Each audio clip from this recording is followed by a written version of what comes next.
Na economia com o professor. E aí, professor? Começamos falando do arcabouço fiscal que subiu no telhado, porque ele já não é ótimo. Já tem vários problemas. Mas o PT raiz, acha ainda ele muito forte. Gastos ilimitados. Gastos ilimitados, economia a gente vê depois. Isso, gastos ilimitados. E aí, o Haddad está enfraquecido. O Lula, como o Dani bem falou, obrigado pelo... ele elogiou o Haddad, mas falando, economia sempre é um tema controverso, nunca vai ter 100% de consistência em relação às ideias do partido e por aí vai. Outra coisa é as PPPs. Você sabe o que é PPP? É parceria público-privada. Então essa é uma ideia que é uma espécie de privatização. Você vai falar assim, eu quero fazer uma escola. Certo. Mas ao invés de você fazer o desencaixe de dinheiro para construir a escola e depois manter a escola, você faz um privado desse e repassa o dinheiro do Estado para o privado. Muito bem.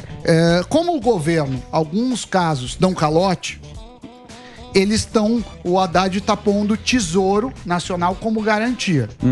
Que na verdade é o nosso dinheiro. É uma boa ideia, porque isso... Eles chamam de tesouro o nosso dinheiro. O nosso dinheiro, viu, isso. gente? Eles não têm um tesouro, não. Não, o tesouro é a gente. É tudo que a gente paga. E aí a gente vai ficar nisso. E o Haddad também fala que, você sabe que até o dia 15 precisam mandar a lei de diretrizes ordinárias, a LDO, e estão querendo já mandar com o arcabouço fiscal.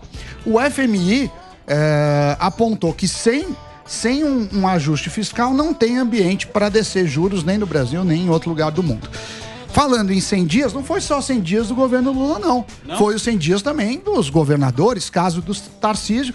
E aí ele está fazendo... Ele fez um contrato de uma agência ligada ao Banco Mundial para falar sobre a viabilidade de privatização da Sabesp, que eu acho uma ótima ideia. Boa. Uma ótima ideia. É uma das pautas, né? A gente teve aquela cena dele fazendo o leilão do Rodoanel.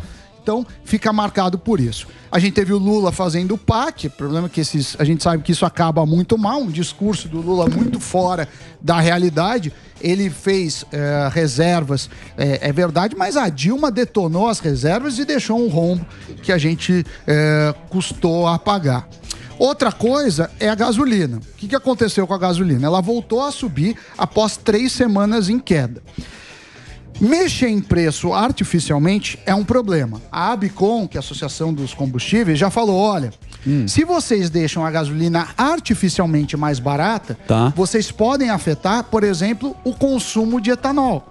Porque o etanol fica muito caro, aí ninguém quer comprar etanol. Aí você fala, azar do etanol. Mais ou menos, porque num segundo momento, eles param de produzir etanol e vão produzir cana-de-açúcar, por exemplo. Aí quando a gasolina subir, vão falar, não tem etanol, não tem etanol. Então é muito problemático isso.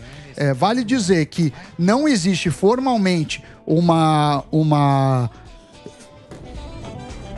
alteração na política de preços, mas já dá para ver uma ingerência política por conta dessa defasagem. Então a gente tem que tenta resolver um problema e acha outro. Tem que ficar muito esperto nessa questão da Petrobras sobre essas indicações políticas. Por falar em indicações políticas, a Itaipu, Lula botou lá 6 ministros no conselho da Itaipu. O Haddad, botou os amigos dele, ou seja, aparentemente essa lei da estatal já foi pro Beleléu. Já foi pro Beleléu. Foi resolvida numa noite. Isso. Num jantarzinho. Uma sobremesa, um petit gâteau.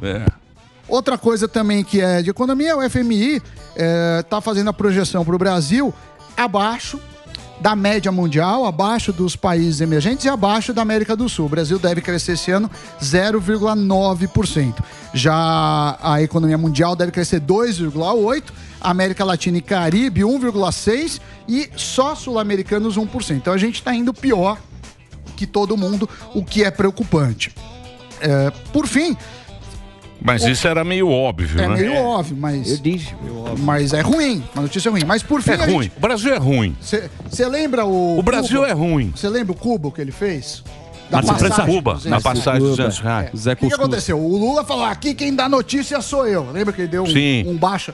Aí agora, olha o que ele falou. Ele falou que as passagens começarão em agosto, mas quem vai anunciar é o Lula. Ele deu só o spoiler. Mas o que chama a atenção é que já ficou meio nebuloso. Falou que não vai ter dinheiro privado, que é só um incentivo para as companhias aéreas venderem a R$200 as passagens, como elas já fazem, esporadicamente, e que a Caixa vai entrar fazendo o financiamento. Então, parece que é mais muito bem. E olha só, por exemplo, até vou pedir para aqui o professor Samidana. Nosso teacher de economia. Nosso professor. Sim, não é mestre. Olha como é que funciona o esquema, meu querido Zuzi. O que acontece? Tava fazendo um cálculo hoje de manhã. Fui dar uma gola. Sempre bom. Peguei o jornal, falei, vamos fazer um cálculo. Aí eu peguei minha HP. Certo. Aquela de banco. Isso, aquela HP. Tirou da capa. Por exemplo, cara, salário de 10 contos. Pegar 10 mil, que é um número cheio. Tá. Sim. Se você ganha 10 mil reais, a empresa ela vai pagar 16.100. Tá. Ela paga. Perfeito. Você ganha 10, tá bom. Sai do bolso. Você custa. Isso, custa 16.100. Eu custo lá, se eu ganho 10 conto, eu custo pro meu empregador 16.100. Depende da profissão. Se for profissão à noite, você gasta mais, tá? Aí, por exemplo, eu que ganhava 10 conto, com os descontos vou ganhar 9.800. Isso. E o governo pega 6.200. Livre. Na mão grande. Na mão dele, desses 10 que subiu para 16, o governo pega. Que o patrão paga, ele tira. O patrão pagou, ele tira do patrão. Por isso que não se emprega ninguém, então, mas por isso que fica. A conta não fecha. Olha que coisa interessante. Se a pessoa conseguir produzir 13 mil, ela seria empregável. Você ganha 10, você gera 13 mil. Nessa ótica, a pessoa não vai ser contratada nunca, porque apesar de ela produzir 13 mil, ela custa 16 mil. Então, à medida que a gente vai tendo exageros de direitos trabalhistas, a pessoa vai custar 20, 30 mil. O que vai acontecer? Aumenta o desemprego. Então, mas o dinheiro não vai para você, vai pro governo. Aumenta o desemprego. Vai pra carreta furacão. Sim. Vai pra pagar os outros. Vai pra carreta furacão. Vai o INSS, isso aí. Por aí vai. Ou seja, a gente... Ou seja, não dá certo. Não, é bom... Não dá certo. A conta não fecha. É bondade com o dinheiro dos outros.